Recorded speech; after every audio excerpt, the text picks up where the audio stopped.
Halo semuanya, selamat datang di video pembelajaran kali ini.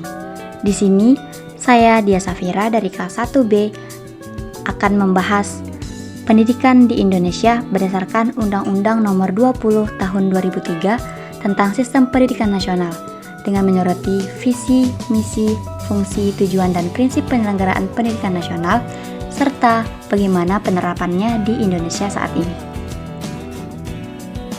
Menurut undang-undang tersebut, pendidikan nasional bertujuan untuk mengembangkan potensi peserta didik agar menjadi manusia yang beriman, bertakwa, berakhlak mulia, sehat, cakap, kreatif, mandiri, dan menjadi warga negara yang demokratis serta bertanggung jawab.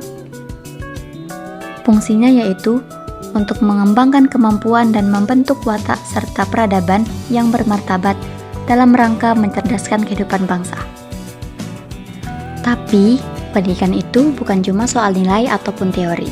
Lebih dari itu, pendidikan berfungsi membentuk karakter, kepribadian, dan kemampuan kita untuk berpikir kritis serta berperan aktif dalam masyarakat.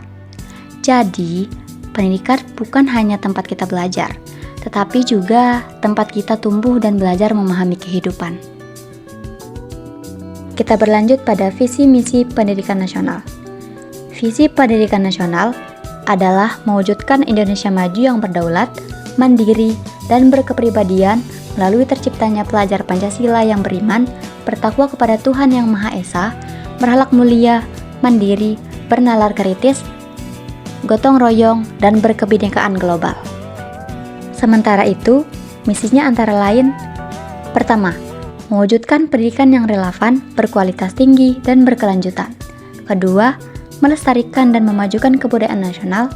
Ketiga, mengoptimalkan peran serta seluruh pihak dalam transformasi pendidikan. Adapun prinsip-prinsip penyelenggaraan pendidikan nasional meliputi 1. Pendidikan harus demokratis dan berkeadilan. 2. Tidak diskriminatif dan menjunjung hak asasi manusia. 3. Memberi keteladanan, membangun kemauan, dan mengembangkan kreativitas peserta didik. 4. Memberdayakan semua komponen masyarakat. Dan kelima, berlangsung sepanjang hayat.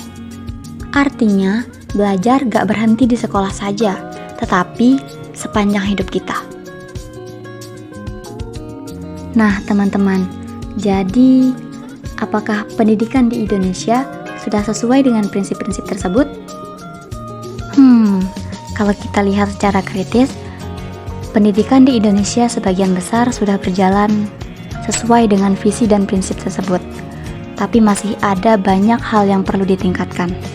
Contohnya, prinsip keadilan dan pemerataan pendidikan sebenarnya sudah diupayakan melalui berbagai program, seperti program Indonesia Pintar dan kurikulum Merdeka. Berikut beberapa contoh nyata yang menunjukkan kemajuan dalam sistem pendidikan di Indonesia. Pertama, ada kurikulum Merdeka yang memberi kebebasan guru dan siswa dalam proses belajar, menekankan proyek-proyek profil pelajar Pancasila. Yang kedua, ada program beasiswa KIP kuliah yang membantu siswa berprestasi dari keluarga kurang mampu agar bisa melanjutkan ke perguruan tinggi. Kemudian ada pula digitalisasi sekolah. Lewat platform seperti Merdeka Mengajar, juga mempermudah guru mengakses bahan ajar, terutama setelah pandemi. Nah, di bagian ini, saya mau berbagi sedikit pengalaman pribadi. Saya adalah penerima beasiswa KIP kuliah, dan jujur saja, program ini benar-benar membantu saya untuk tetap bisa kuliah tanpa terbebani biaya.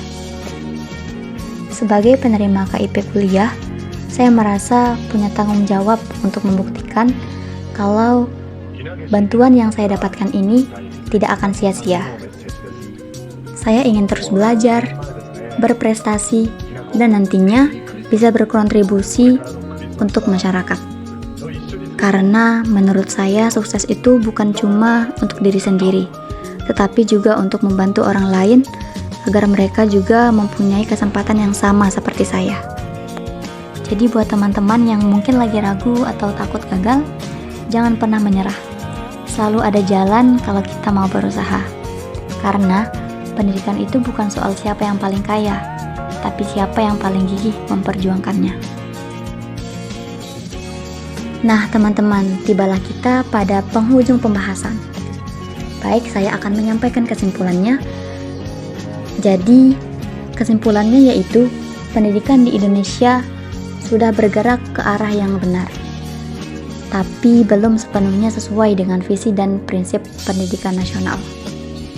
Adapun hal yang sudah baik diantaranya, pemerintah punya banyak program pendidikan yang membantu masyarakat, dan kurikulum sekarang lebih fleksibel serta menekankan karakter pelajar. Di samping itu, ada juga hal yang masih perlu ditingkatkan, yaitu pemerataan fasilitas dan kualitas pendidikan antar daerah. Kemudian, kesejahteraan dan kompetensi guru. Dan yang terakhir, pembentukan karakter dan akhlak serta didik agar seimbang dengan prestasi akademik. Dengan perbaikan di aspek-aspek itu, saya yakin pendidikan di Indonesia bisa benar-benar mencerminkan visi besarnya, yaitu mewujudkan Indonesia maju yang berdaulat, mandiri, dan berkepribadian, serta menuju Indonesia emas. Dari semua pembahasan tadi, kita juga dapat menyimpulkan bahwa pendidikan nasional memegang peran yang sangat penting dalam membentuk masa depan bangsa. Tujuan, fungsi, visi, dan misinya sudah jelas. Tinggal bagaimana kita sebagai generasi muda ikut mengambil bagian. Mulai dari hal kecil seperti semangat belajar, aktif di lingkungan kampus, dan peduli terhadap teman-teman yang membutuhkan. Karena pada akhirnya kemajuan pendidikan di Indonesia ada di tangan kita semua. Terima kasih. Wassalamualaikum warahmatullahi wabarakatuh.